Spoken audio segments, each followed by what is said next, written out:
kan dia kan bilang Fatihah itu sakral, ya. Orang semakin banyak baca Fatihah, sakral semakin sedikit. Makanya orang yang sering baca Fatihah, insya Allah ya akan terhindar dari maksiat. Paling dia kan Fatihah dibaca kapan? Ketika sholat. Tadi berapa kali baca Fatihah? Minimal 17 kali itu minimal. Itu pun kalau sholat sendiri. Nah kalau jamaah masuk lagi. Kucuk. Wala ada jumlah apa Allah sudah alhamdulillah Allah. Udah tuh. Fatihah aja belum sempurna. Itu kita 17 kali kalau baca dari awal. Nah kadang-kadang kalau kita berjamaah kan nggak baca kan? Baik kita baca. Iyyaka na'budu.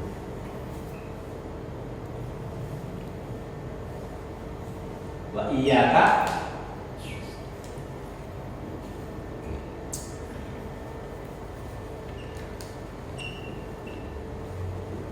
nasta'in. Hanya kepadamu aku menyembah, hanya kepadamu kami hanya kepadamu kami menyembah, hanya kepadamu kami memohon pertolongan. Ya. Pada ayat Bismillah sampai Maliki Yaumiddin kita memuji siapa? Allah. Dan Allah pihak keberapa? Orang pertama, orang kedua, atau orang ketiga?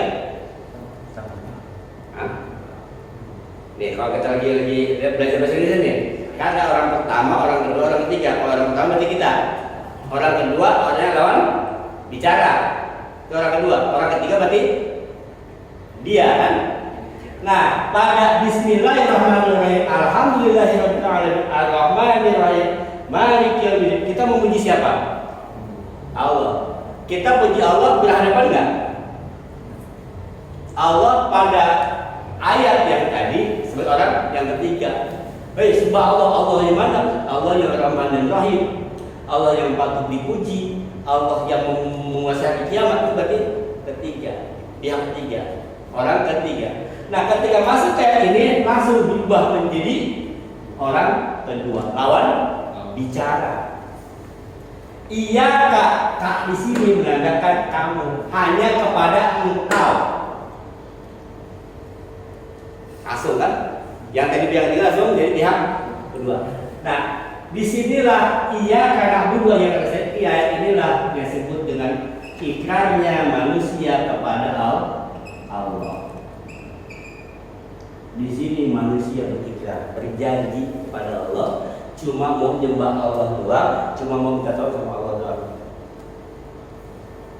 Kita bahas satu-satu. Ustaz, ini kenapa sih iya karena ada dua? Mengapa enggak iya karena duluan nasta'in? Hanya kepada Engkau ya Allah kami menyembah dan minta pertolongan. Seolah pembarusan kata kan? Ini diulang dua kali sebagai penguat. Kenapa? Karena ada orang dia menyembah Allah tapi minta tolongnya sama selain ada banyak. Jadi sebagai penguat nih bahwa kita hanya menyembah kepada Allah dan hanya kepada Allah juga kita minta tolong. Jangan sampai sholat tapi minta tolongnya ke dukun, ke peramal, ke makhluk-makhluk lain. Nah, di sini kita bahas satu persatu penting. Baik, iyaka kita nggak bahas umum-umumnya, masuk ke sini aja. Hanya kepadamu na'budu artinya kami menyembah. Na'budu asal kata abdul.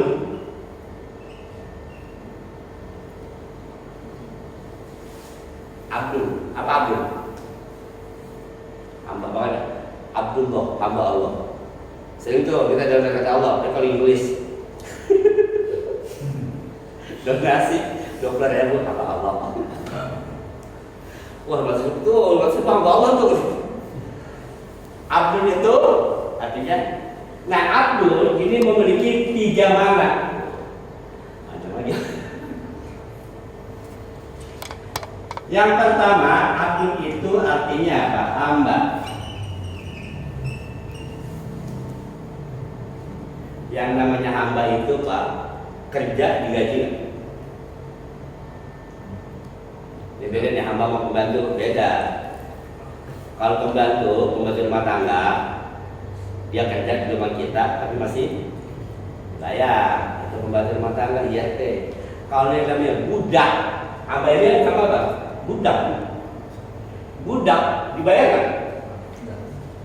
Seluruh hak-haknya dia punya kan? Sebagai seorang hamba, sebagai seorang budak, maka manusia tidak punya hak apapun atas dirinya. Sama dengan budak-budak yang kita lihat, kita kenal itu, mereka tuh nggak punya apapun. Ya, sampai hidupnya, sampai mati tergantung tuannya. Ya, makanya ketika sudah menghambakan diri kepada Allah dan dia sadar dia ada hambanya Allah, budaknya Allah, nggak ada cerita yang namanya budak melawan tuan. Kalau gini, Bapak nih, nggak usah budak, bantu di mana? Ya bantu di rumah. Bi, saya mau ke pasar mau ke Tanah Abang, ya, sama nyonya. Bibi jangan kemana-mana ya. Terus pembantu ngomong, Pak, saya cuma mau ganti, Bapak memang masih yang pergi. Boleh nggak gitu? Agak. Itu baru pembantu, Pak. Yang namanya budak, apapun yang dikatakan tuannya harus. Bahkan dia nggak bisa berbuat apapun. Kalau budak itu ada tiga. Satu, dia tidak berhak atas dirinya. Dia cuma, dia pertama, ya, hidup mati tergantung tuannya. Yang kedua, dia tidak boleh punya pendapat apapun atas dirinya, apalagi kepada tuannya. Tugasnya cuma satu, apa? Ya laksanakan apa yang diminta Tuhan. Yang ketiga, sekecil apapun hidup dia harus dengan izin tuannya. Ada budak nih, ada budak, anaknya sakit, mau itu nggak bisa Pak, dia izin dulu sama tuannya. Itulah seorang budak, seorang hamba. Kalau orang yang sedang menghambakan diri kepada Allah, berarti dia menyerahkan totalitas hidupnya kepada Allah. Pertanyaannya, jika ada orang yang tidak menjalankan perintah Allah, berarti dia benar-benar ngaku dulu, benar-benar menghambakan diri kepada Allah, Pak. Allah nyuruh sholat, dia kagak sholat, berarti ini budak yang melawan tuannya. Maka wajar yang ini yaumiddin akan dihajar oleh Allah. Gitu loh. Sama dengan budak, udah kasih makan, kasih baju, kasih segala macam, disuruh jalan perintahnya memang. Jadi disinilah ikrarnya manusia, perjanjian antara Allah sama manusia itu tadi. You sudah bilang janji mau minta aku, tapi mana nyatanya? Aku suruh sholat kau nggak mau, aku suruh puasa kau nggak mau. Aku kasih rezeki yang banyak kau ke Mekah kau nggak mau juga. Aku kasih rezeki yang banyak kau sedekah kau nggak mau juga. Katanya kamu hamba aku, tapi kau mesti kenapa? Ini. Jadi abdul bermakna hamba. Abdul juga bermakna alat Tuhan. Nah maka seringkali kita itu manusia itu sering dijadikan alat oleh Allah untuk memberikan pelajaran buat orang lain. Contoh, ada orang sedang musibahnya sakit gitu kan, atau dia berbuat salah. Nah orang berbuat salah ini memang Allah sengaja dibuat supaya peringatan buat kita. Jadi abdul ini manusia dijadikan alat oleh Allah untuk menunjukkan kekuasaannya, untuk menyadarkan orang lain, memberikan pelajaran dan sebagainya. Makanya seringkali kita dengar cerita ada orang tetangga sakit gitu kan, alhamdulillah ya kita mau sembuh. Jadi memang Allah sengaja. Kalau kita dikasih musibah sama Allah, sebenarnya ada dua sisi. Satu sisi Allah ingin menunjukkan kepada hamba-hamba yang lain bahwa ada Allah yang maha berkehendak dan maha segalanya. Di sisi lain, beginilah cara Allah membersihkan dosa-dosa kita. Mungkin kita sering mereka di sini nih. Suruh sholat, tentang gitu kan, suruh puasa, agak benar. Nah, kadang-kadang Allah jadikan ini kita sebagai alat, sebagai apa? Untuk belajar. Yang ketiga, yang namanya abid itu sebagai apa? Dia pohon yang tumbuh wangi. Ya. Artinya, kalau dia seorang hamba, dia harus bisa memberikan rasa harum di dalam kehidupan masyarakat. Dia bisa memberikan bekas, memberikan efek. Seorang hamba Allah itu paling tidak dia membawa harum namanya sendiri di dunia masyarakat. Suku-suku dia bisa memberikan manfaat buat orang lain. Makanya dimanapun kita berada, selagi memang kita masih hidup, apa yang bisa kita lakukan? Berilah wali-wali yang dalam kehidupan kita. Sebut Tuhan, wali-wali yang berilah wali-wali dalam kehidupan kita sebagai bakti kita kepada Allah. Nah makanya ketika orang mengaku sebagai hambanya Allah, abdunya Allah, dia harus tunduk patuh apapun Allah perintahkan. Makanya ketika kita bicara sama teman, sama orang, karena kita sebagai budaknya Allah, hambanya Allah, kita berjanji, Pak, tolong dong. Apa kita bilang? Datang ya ke rumah, kita jawabnya apa? Insya Allah. Kenapa kita bilang insya Allah? Karena hidup kita Allah yang punya. Seorang budak itu, seorang hamba itu, dia dalam hidup 24 jam itu di bawah kekuasaan tuannya. Dia mau apapun harus izin tuannya. Makanya kita tidak boleh berjanji, iya pasti itu nggak boleh. Kenapa? Ada Allah di sini. Kita tuh hamba, kita ada punya. Bapak yuk ke rumah ya, insya Allah ya. Kalau Tuhan saya izinin, saya nyampe ke rumah. Kalau Tuhan nggak izinin, kenapa? Saya punyanya. Gitu. Inilah letaknya, rasanya kenapa kita harus ucapkan insya Allah. Agar kita sadar bahwa hidup kita itu bukan punya kita. Hidup kita itu hanya punya Allah. Wa ma khalaqtul jinna wal insa illa liya'budun. Baik. Nah, na'budu di sini ya. Kenapa menggunakan huruf nun? Nun artinya nahnu, kami atau kita. Kenapa enggak bilang iya ka'budu? Ya Allah hanya kepadamu aku menyembah. Kenapa menggunakannya nahnu? Jamak. Kenapa? Karena kita sadar Pak, sholat kita, puasa kita kadang semangat benar. Maka kita dimasukkan kepada Allah, kita dimasukkan kepada golongan orang-orang yang beribadah benar, para nabi, para orang soleh, para wali. Kan mereka ibadah juga tuh, nyembah Allah juga. Nah, tujuannya supaya kita gabung ke sana gitu loh. Kalau kita belanja di pasar nih Pak, kalau beli satuan, dicek harganya. Wah, ada diceknya kan itu Pak ya. Tapi kalau Bapak beli kemudian dicek satu-satu nggak? Udah masuk aja. Jadi maksudnya Allah mengajarkan kepada kita menggunakan kata nun ini supaya apa? Supaya kekurangan kita yang 1, 2 itu Allah nggak usah lihat. Tapi kita beli nambah sekilo, mau botak, mau mentah, udah masukin aja sekaligus. Gitu. Makanya menggunakan kata nahnu. Maksudnya apa? Supaya Allah itu mengajarkan kepada kita, ayo sering-sering berjamaah, kumpul sama orang soleh. Biar apa? Biar amalnya kita sono. Kalau kita main nama orang soleh, insya Allah yang mereka lakukan kita kebagian. Sama waktu ibadah kereta nih Pak, kita mungkin bukan di eksekutif di belakang nih, di gerbong belakang, tapi lokomotifnya jelas. Nah apa-apa kita nggak di depan, yang penting kita nyangkut di sini.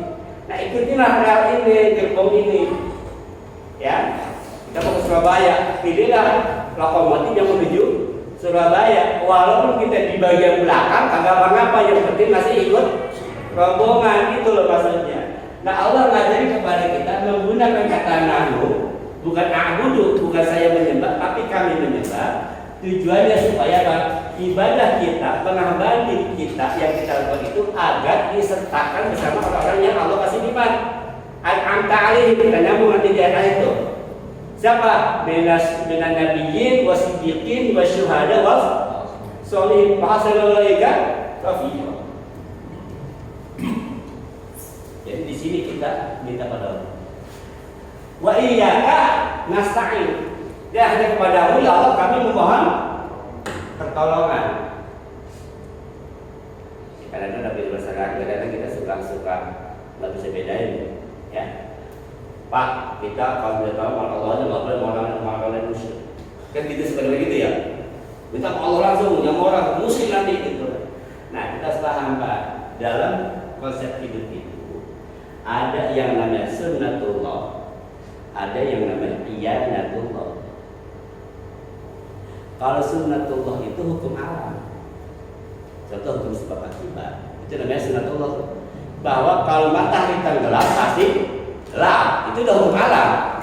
Atau hukum sebab akibat, karena kamu nggak makan pasti lapar, itu hukum sebab akibat. Tapi kadang-kadang hukum ini nggak berlaku bagi Allah. Ini sebenarnya sifat jaiz bagi Allah. Apa contoh hukum nggak berlaku bagi Allah? Hukum alam, misalkan kita dengar kemarin ada gempa bumi di mana? Di Banten kan, ada anak sekian hari terpendam nggak mati.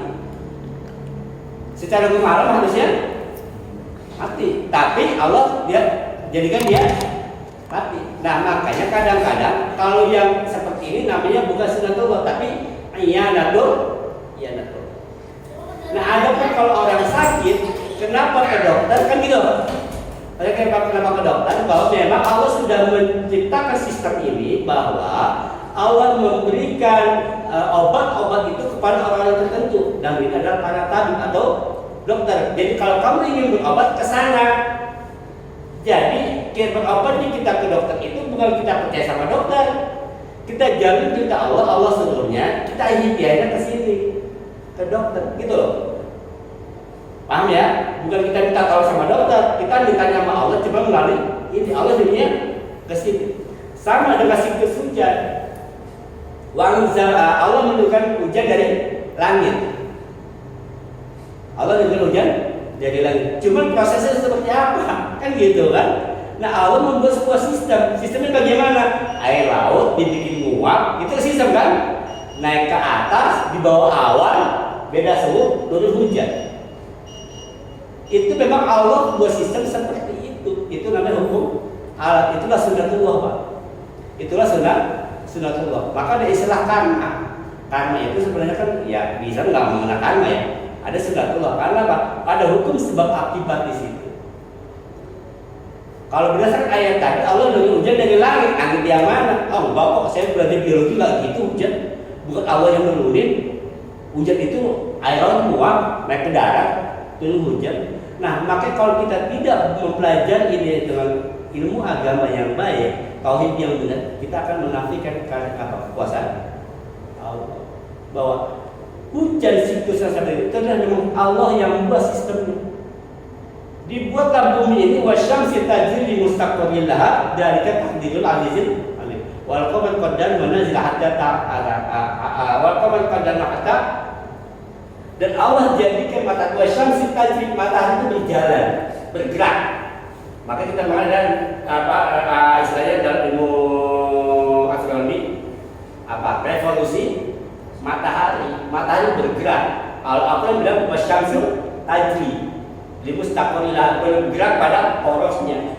Itu dibuktikan Pak. Itu hukum alam. Jadi planet ini beredar, berputar pada garis edar karena adanya matahari. Oh berarti bumi ini bertabrakan bukan pada Allah, tapi karena ada matahari. Enggak gitu bos.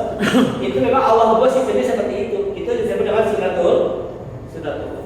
Sama manusia ketika tua pasti mati, hukum alam. Tapi kadang-kadang Allah melawan hukumnya sendiri. Hukum alam apa sebenarnya? Iya nanti loh. Ada orang-orang tertentu yang Allah nggak matiin. Contoh Nabi Isa, gitu kan? Nabi Isa diceritakan tidak mati, tapi diangkat ke langit. Langit yang mana? Terus turun lagi, turun bagaimana? Naik pesawat, kan gitu kan? Itu mah kehendak Allah. Kuasa jangan dipikir. Nah, kata Nasain di sini kita minta tolong itu hanya kepada Allah, bahwa sadarilah hidup ini punya Allah, segala punya Allah, kita pindah pada Allah. Terserah Allah mencarinya bagaimana.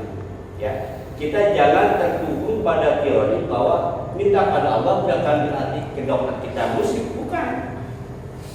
Memang Allah menurunkan itu semua melalui dokter. Karena yang tahu itu nggak semua orang tahu.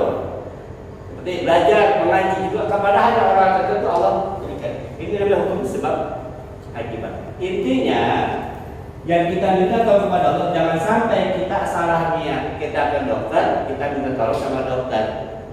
Ya kan, sebagai manusia biasa minta tolong, tapi pada hakikatnya itu hanyalah sebuah proses, sebuah syariat aja. Tetap hakikatnya kepada Allah. Baik, jadi iyyaka na'budu wa iyyaka nasta'in di sini maksudnya adalah kita minta hanya kepada Allah, kita menyembah hanya kepada Allah dan minta tolong juga kepada Allah. Jangan sampai ada kita hilang salah satu. Karena ada orang Pak yang begini, iyyaka wa iyyaka nasta'in. Iyyaka na'budu, kami tidak menyembah Engkau tapi minta tolong sama Allah. Ada. Maksudnya ada dua macam nih. Ada orang yang menyembah Allah minta tolong kepada Allah, ada. Memang itu harus begitu. Ada orang yang menyembah Allah tapi minta tolong juga ke Allah. Ada. Ada orang kagak menyembah Allah tapi minta tolong kepada Allah. Ada. Banyak. Ada orang kagak menyembah Allah dan minta tolong ke Allah. Kagak ibadah, mintanya ke dukun. Dan Allah inginkan adalah ikrarnya kita kepada Allah. Ya Allah, saya sebagai manusia, saya sadar bahwa khalaqul jinna wal insa illa liya'budun, maka aku menyembah kepadamu. Aku tertolong hanya kepada Allah Subhanahu wa taala. Kata iyyaka ini penekanan, tidak ada yang lain. Dan menggunakan kata dhamir mukhatabah. Lawan kedua, hanya kepada Allah. Jadi berdekatan, hadap-hadapan. Itulah pentingnya kenapa kita harus paham apa yang kita baca. Ya. Jadi pada kata iyyaka na'budu wa iyyaka nasta'in itulah letak ikrarnya kita kepada Allah Subhanahu wa taala. Nah, ayat kesananya itu ayat permintaan semua. Ihdinas siratal mustaqim permintaan. Ya, itu semuanya adalah permintaan. Jadi ayat awal sampai maliki yaumiddin adalah ayat-ayat pujian. Ya. Ayat berikutnya adalah ayat perjanjian kita sama Allah. Ke bawahnya adalah permintaan kita kepada Allah Taala. Baik, sama saja ada pertanyaan. Ustaz, ya. Kalau meminta pertolongan berdasarkan wasilah itu, yang pakai wasilah. Nah, kedua, kalau banyak orang yang bicara misalnya untuk membenarkan perkataannya atau ceritanya dia sampai bilang wallahi, maka lantas begitu. Wallahi lah. Untuk apa? Untuk membenarkan perkataan dia. Ya. Sering ngomong wallahi, tapi kita nggak tahu benar apa.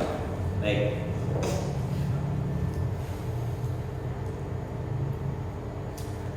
Pertama wasilah. Ini beda konteks ya. Beda konteks lagi nih. Hubungannya mengenai permintaan pertolongan. Ya. Kita kan dari logikanya wasilah itu kan berarti kita minta koneksi, Pak. Koneksi. Aku masih berpuasa nih ke perusahaan. Atau kita taruh ke Mas Bayu. Kita taruh sama orang yang kita Mas Bayu. Itu yang wasilah. Mas Bayu masih kasih, iya pasti ngasih, nggak mungkin. Cuma kan biar lebih cepat, biar lebih enak, gunakan orang yang sama Mas Bayu. Gitu. Nah, wasilah itu sama. Wasilah itu adalah kita minta langsung kepada Allah. Cuma kita ada etika, ada sini. Kita kan pengen cepat, kalau minta kan. Kalau ente pengen cepat, jangan dalam, kan gitu kan? Siapa orang dalamnya? Ya kasih Allah lah. Siapa kekasih Allah itu? Siapa wali Allah? Itu sudah bahas tentang bab wali. Waktu di hadis Al-Baik. Siapa wali Allah? Para nabi. Itu wali Allah. Para ulama. Itu wali Allah. Siapa pemimpin para wali? Keseluruhan adalah. Nah, ini adalah makhluk-makhluk Allah, manusia-manusia yang mulia, yang Allah muliakan, dan mereka dekat kepada Allah. Jadi tawasul kesan itu kita minta kepada Allah, ya Allah saya minta gitu kan kepadamu gini-gini, dibantuin sama Rasulullah, ya Rasulullah itu langsung lagi butuh duit, kasihlah. Nah karena kemuliaan Nabi Muhammad, ya udah kasih. Ini kan ente aja, kalau nggak nanti mana nggak mau, kan gitu kan, suka begitu. Kasih minta tolong ke Pak Hamid, saya nggak tahu angkat, nggak tahu Pak Hamid. Saya ngomong Pak Hamid punya mobil dong, saya mau pindahan. Kata Pak Hamid, siapa lo kan gitu kan? Saya minta tolong ke Pak Anto, atau dulu pinjam mobil ke Pak. Wasilah itu namanya. Itu wasilah. Itu yang pertama. Yang kedua, masalah sumpah. Ini hati-hati Pak. Sumpah itu di dalam hukum ilmu itu ada 3 huruf, ada wallahi, tallahi, billahi. Hati-hati. Wallahi, wallahi. Nah, biasanya orang yang sering sumpah untuk mengeluarkan ucapannya, biasa orang suka bohong. Maka hati-hati. Wallahi, wallahi, hati-hati. Orang kalau udah sering sumpah itu hati-hati. Benar, jujur nih ya. Nah, tapi selama ini nggak jujur kan gitu. Itu udah ilmu itu Pak. Ilmu apa namanya? Apa sebetulnya? Kalau kita lagi di edukasi. Orang pas lagi ngomong nih jujur ya Pak. Nah, berarti lo nggak jujur. Sebenarnya begini sih, berarti itu sama ini nggak benar. Orang sering menggunakan kata-kata itu di awal, berarti itulah menunjukkan ilmu. Tapi kalau orang yang baik, orang yang memang mencermati omongnya nggak perlu sumpah. Nggak perlu sumpah, karena dia memang orang yang terpercaya. Nah makanya ada orang, mohon maaf ya, ketika ngajar itu sering kali itu, wallahi ini benar ya, wallahi benar. Saya bilang, ya saya sih bukan gimana gitu kan. Orang fokus dengan begitu Pak, yang ada malah nggak paham. Nah saya bilang ilmu Allah itu sampai aja. Ini loh. Dia mau percaya mau kagak terserah, kan gitu kan. Karena apa? Yang benar itu nggak perlu penguas sedemikian rupa. Kalau omongan kita benar, yang namanya hidup pasti mengasihnya Pak. Ini yang saya khawatirkan. Ketika kita bersumpah nama Allah ternyata itu nggak benar, kifarat. Apa kifaratnya? Puasa nggak pulang betul.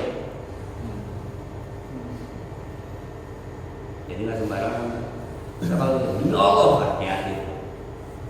Maka kalau kita sudah demi Allah itu kan kifarat. Itu benar kifarat. Kenapa? Karena kita membawa Allah untuk menjadi saksi apa yang kita ucapkan. Dan apabila itu salah, Allah marah nggak? Ya salah aja. Ada orang nih, saya diribut sama Pak Bambang gitu kan. Baca lo tanya Pak Anton lo, nah Pak Anton ketawa apa gitu kan? Marah nggak dia? Marah. Jadi ketika kita bersaksi kepada Allah itu hati-hati. Maka dari dulu saya kasih sama guru saya, Din, lu mengajar aja, sampai aja. Gitu kan, kalau mau benar mah Allah akan buka hatinya. Tapi kalau nggak benar, orang kalau udah ketakutan nggak dipercaya itu pasti sumpah dulu. Orang yang sering sumpah ini hati-hati. Berarti dia orang yang tidak. Tapi boleh nggak sumpah? Suatu saat sumpah dibutuhkan. Suatu saat pada tempat yang tepat. Misalkan dia sudah ada kasus, dia tidak melakukan, tapi dituduh, difitnah, itu dia boleh bersumpah. Itu boleh bersumpah. Tapi untuk menyampaikan sesuatu yang sifatnya keilmuan, yang sifatnya informasi, yang orang nggak wajib harus percaya, biarin aja. Biarin. Ada lagi? Ya Pak Bayu. Pertanyaan pertama Pak Ustaz, tadi udah disinggung masalah sunatullah. Nah pertanyaan saya mohon dijelaskan tentang qadarullah seperti apa? Qadarullah. Terus pertanyaan kedua, insya Allah itu kan kalau nggak salah kan terjemahannya kan jika diizinkan oleh Allah kan gitu ya. Nah pertama ini pengalaman pribadi juga, yang kedua juga ini terkadang menurut kacamata saya itu insya Allah itu hanya untuk mengelak, dalam artian semisal ayo nanti ikut kajian gitu kan, insya Allah ikut, padahal memang sebenarnya saya nggak mau ikut gitu, cuman dia nggak enak aja orangnya nggak mau gitu, tapi dengan bahasa insya Allah, sedangkan itu kan membawa nama Allah. Apakah kalau sengaja emang cuman buat menutupi untuk mengilang itu, apakah itu termasuk dosa yang sangat besar karena membawa nama Allah hanya untuk tameng gitu maksudnya. Terima kasih Pak Ustaz. Baik, pertama masalah qadarullah. Sunatullah itu artinya hukum alam ya, memang Allah sudah buat sistemnya.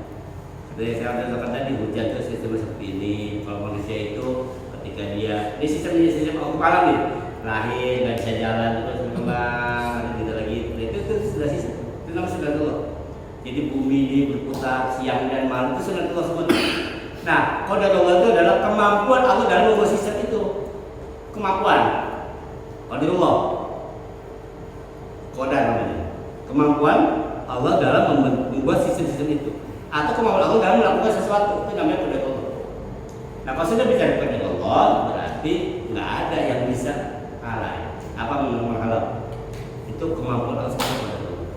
Nah, yang kedua masalah insya Allah, dan ini hati-hati makanya. Karena saya nanya insya Allah apa nih? Insya Allah Betawi, insya Allah Arab. Kalau insya Allah Betawi itu baru kelihatan, gitu kan? Kalau insya Allah Arab kan benar-benar. Nah, kalau kita sudah paham konsep ini, konsep seorang hamba, dan kenapa menggunakan kata insya Allah, berarti kita harus paham kapan kata insya Allah kita gunakan.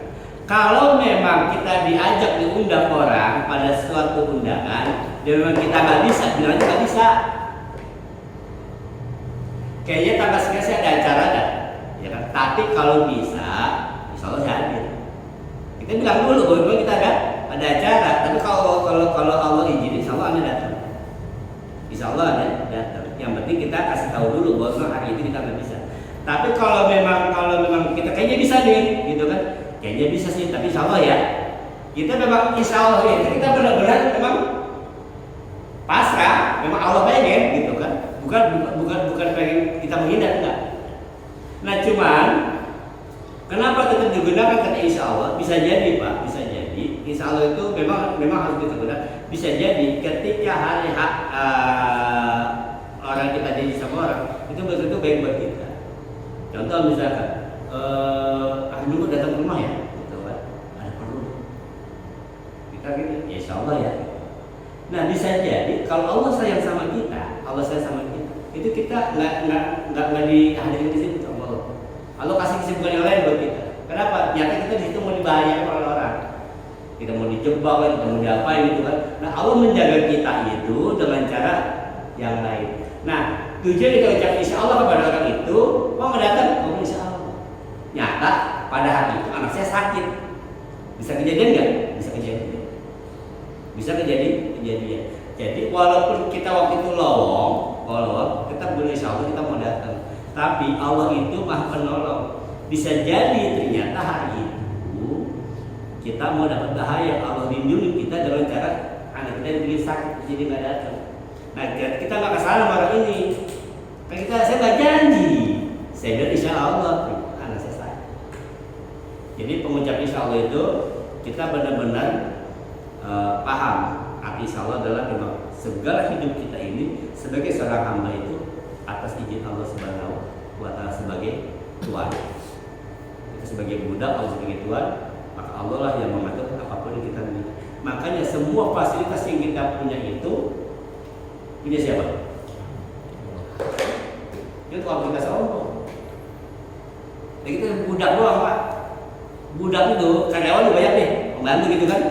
Kan macam-macam pernah membantu. Ada yang bagian dapur, gitu kan? Ada yang bagian supir.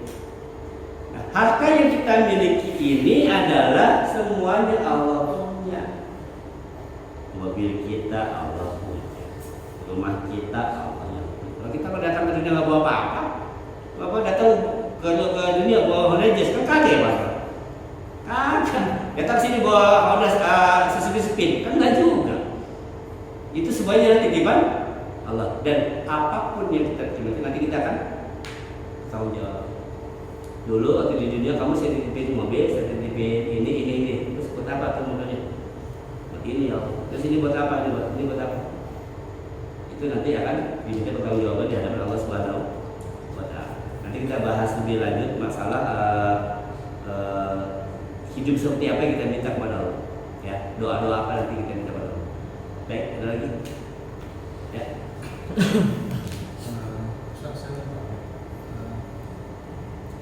Kenapa konsep hamba atau budak itu diperkenalkan dalam Islam? Karena kan itu jadi seringkali jadi kayak cara orang-orang luar Islam itu kayak menjadi radikal. Karena kan di Islam itu yang menerangkan masalah hamba itu atau budak itu. Karena pada zaman dulu kan hamba itu memang ada, sekarang kan Islam ini yang memperkenalkan perbudakan. Padahal kalau dari pandangan kita tuh hamba, kayak Pak bilang tadi, hamba itu dia nggak punya hak atas apapun atas dirinya. Itu kok kenapa diakui dalam Islam gitu? Sedangkan kita tuh diciptakan oleh Allah punya hak tertentu gitu.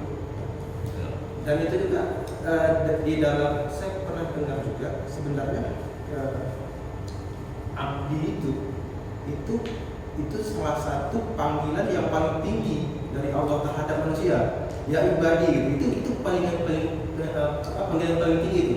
Kayak ada konsep yang berbenturan gitu. Dalam sisi sesuatu itu seolah-olah itu paling rendah, tapi dalam hal lain itu sesuatu yang paling tinggi gitu. Kedua, masalah nasta'in tadi, kita minta pertolongan.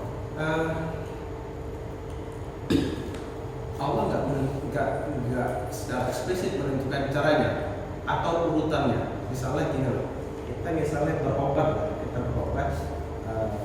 minta pertolongan kesembuhan kepada Allah.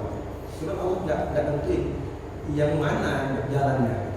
Misalnya kita ada berobat nih, misalnya ke puskesmas, atau misalnya kita berobat ke rumah sakit misalnya, atau kita kemudian kita berobat ke dukun atau tabib gitu. Dukun dalam arti bukan yang pakai mantra-mantra, bukan. Dukun kan ada konotasi yang sekarang yang sudah pakai mantra-mantra. Atau kemudian kita ke ustadz gitu, yang bisa mengobati dengan bacaan-bacaan gitu. Atau kita itu cuma sedekah gitu. Allah tuh nggak menentukan urutannya itu bagaimana. Kita dari tadi itu kita udah jalani, ternyata pada urutan pada yang kelima lah kita bisa udah kita ini, kemudian kita sedekah gitu. Ternyata kita sembuh. Oke, kemudian pada sakit itu 2 kalinya. Apakah kita harus mengikuti urutan yang tadi, atau kita pakai yang cara yang terakhir? Udahlah, kemarin sedekah aja sembuh nih, sedekah aja saya nih. Gitu. Apakah caranya begitu?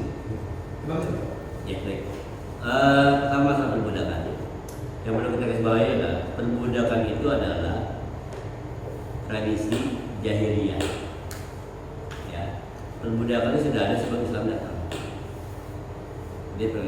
Jadi perbudakan itu ada sebelum Islam datang. Islam datang itu tujuan salah satu adalah menghapus perbudakan. Makanya kata Rasulullah, salah satu ibadah yang paling besar adalah membebaskan budak. Membebaskan budak itu ada, Pak. Itu sudah tradisi yang ketika Rasulullah datang itu sudah ada. Pada istilah pasar budak dan sebagainya.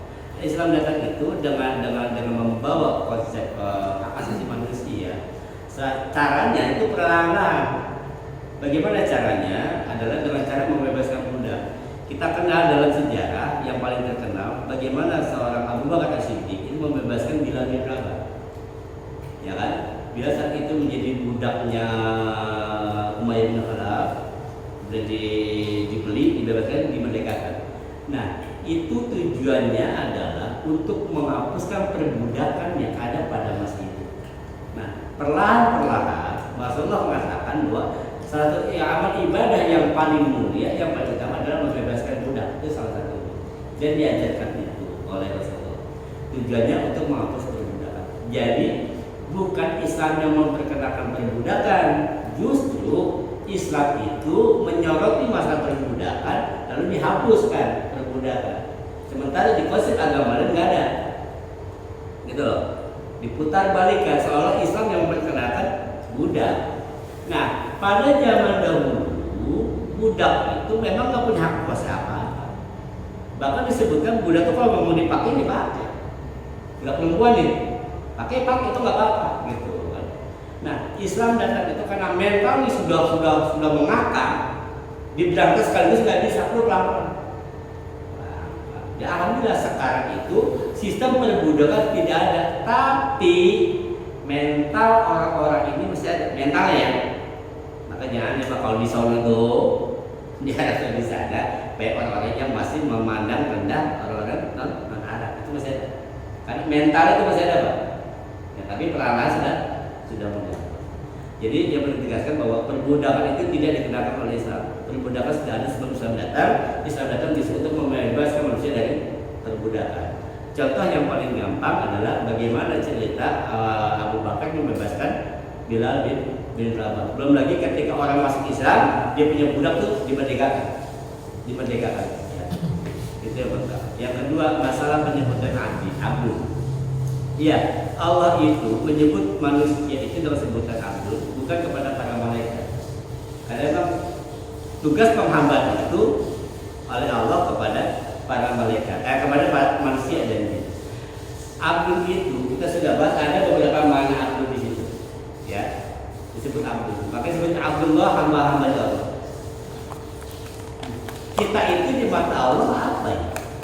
Udah nyembah, ya rendah, nggak punya apa-apa, nggak punya kuasa apa-apa gitu. Anak buahnya, kalau kita apa punya anak buahnya, ya begitu aja gitu.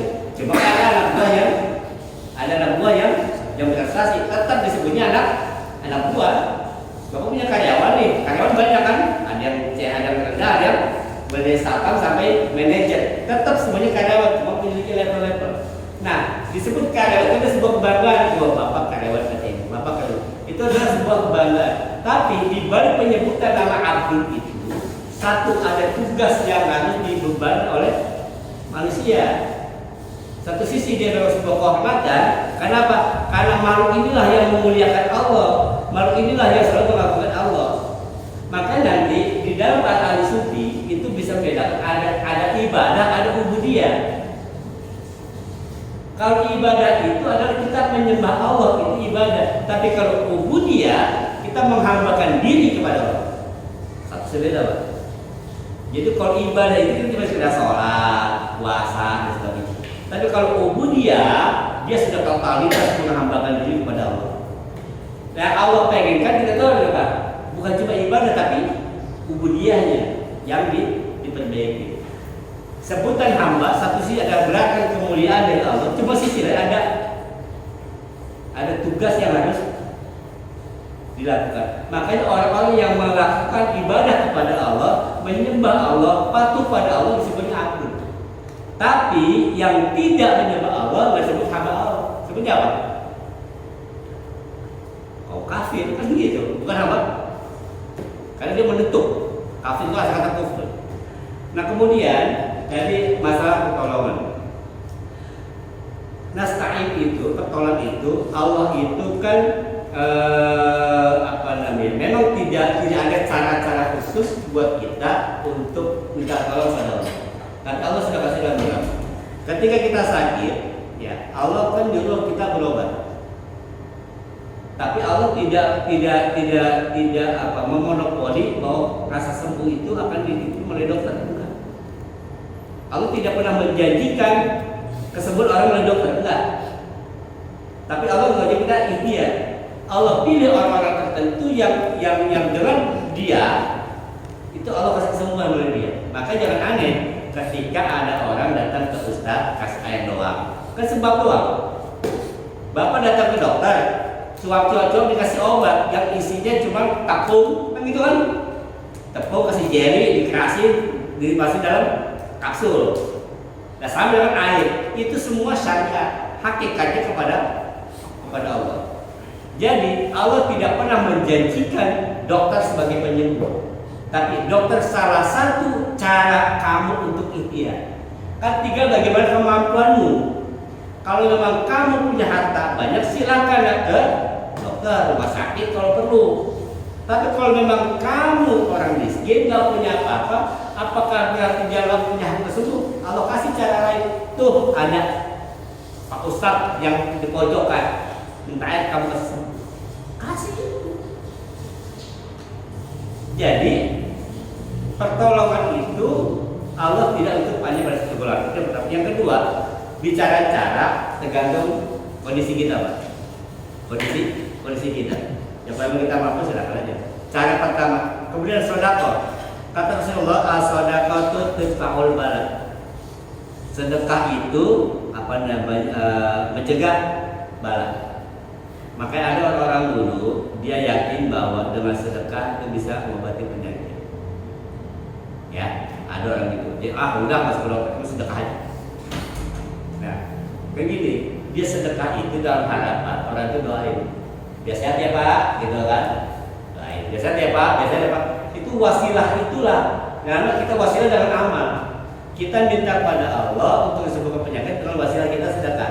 Itu boleh saja.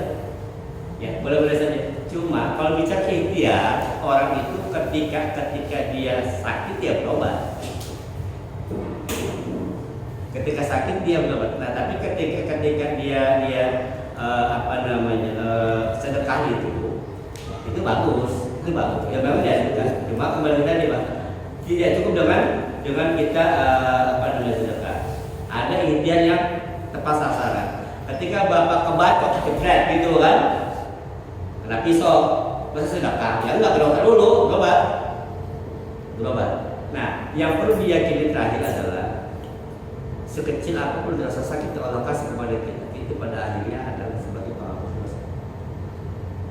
Jadi seringkali dikatakan bahwa Allah itu sering menyapa manusia dengan musibah, tapi manusia baik yang salah mengartikan bahasa Allah. Kita tuh kenapa dikasih musibah oleh Allah? Itu karena Allah itu sayang sama kita. Selama ini kamu saya kasih mainan, saya kasih rumah, kasih mobil, main mulu. Gak pernah ada punya saya. Gitu kan? Ambil aja dulu mobil, biar menjemput masuk. Itu bentuk sayang Allah kepada kita. Itu dalam dikasih musibah. Sebenarnya tidak ahaballahu abdan fakta lalu dia semangat dan bila Allah sudah mencintai seorang hamba, itu maka Allah akan uji dia. Allah akan kasih dia kesusahan supaya dia dapat impiannya. Makanya Pak, tidak sedikit semakin soleh seseorang, hidupnya bukan semakin kaya. Orang makin kita malam di dunia itu malah makin kaya, malah makin dihabisin hartanya Allah. Tujuannya supaya apa? Satu, supaya orang ini nggak mikirin dunia, hanya fokus pada Allah. Yang kedua, nanti di akhirat kisahnya sedikit. Jadi ketika kita dapat musibah, sakit, jangan dulu. Inilah cara Allah menghapus dosa kita. Bahkan terkusik duri saja itu menghapus dosa. Ya kita sadar ketika kita sakit flu, pilek, ya mungkin sholat saya nggak beres. Jadi Allah pengen menghapus dosa saya dengan cara sakit. Nah, bukan berarti kita sakit kita dimin aja, ikhtiar mahal. Ya, sakit mah sakit, kita terima dan ikhlas, kita hapus dosa. Tapi ikhtiar berobat Pak. Bagaimana ikhtiar yang tepat? Kalau memang sakitnya sakit jantung, berobatkan orang yang memang Allah kasih keahlian dia bisa membantu orang mengurangi rasa sakit jantung. Jadi harus tepat sasaran. Tapi kalau kita nggak mampu, Allah kembali lagi yang maha penyembuh siapa? Allah. Cuma jangan juga pernah ada kejadian gini Pak, ada orang wah dia mau kena pelit, berobat nih, sakit, berobat tuh gak mau rumah sakit, dicari yang yang murah-murah aja, sekilasnya aja. Itu bukan karena dia pengen sembuh, bukan, karena apa? Sayang, hartanya banyak buat bayar dokter sekian juta, dia nggak mau, dia pengen yang kayak gitu aja. Ada yang gitu, ada. Kalau bisa sembuh kan, belum tentu. Jadi kembali lagi, ikhtiar itu harus satu kesasaran. Kemudian juga minta tolong, ingat pada hakikatnya semuanya punya Allah. Sakitnya kita Allah yang kasih, obatnya pun Allah yang kasih. Bahkan Pak Jam itu, ya, Jam kan Rasulullah bilang bahwa Jam itu sebagai obat. Kadang-kadang udah nggak punya duit nih, ruqyah kan bagi dari usaha, Pak. Bayar nggak? Ruqyah? Bukan saya doang gitu kan? Jadi nggak perlu biaya produksi maksud saya. Itu pun bagian dari itu ya seperti itu. Baik, ada lagi terakhir? Cukup. Baik, simpulkan bahwa hari ini ayat Malik yaumiddin iya karena budaya kata saya alhamdulillah sudah kita bahas sedikit. Sebenarnya pertama bahwa kita menyadari apapun yang kita miliki adalah punya Allah SWT. Kita akan kita bertanggungjawabkan dan kiamat yang akan datang insyaallah mudah-mudahan ibadah kita diterima oleh Allah SWT. Jadi kita pun selalu diikat kepada Allah SWT. Subhanallah wa bihamdihi asyhadu an la ilaha illa anta astaghfiruka wa atubu ilaik. Waalaikumsalam.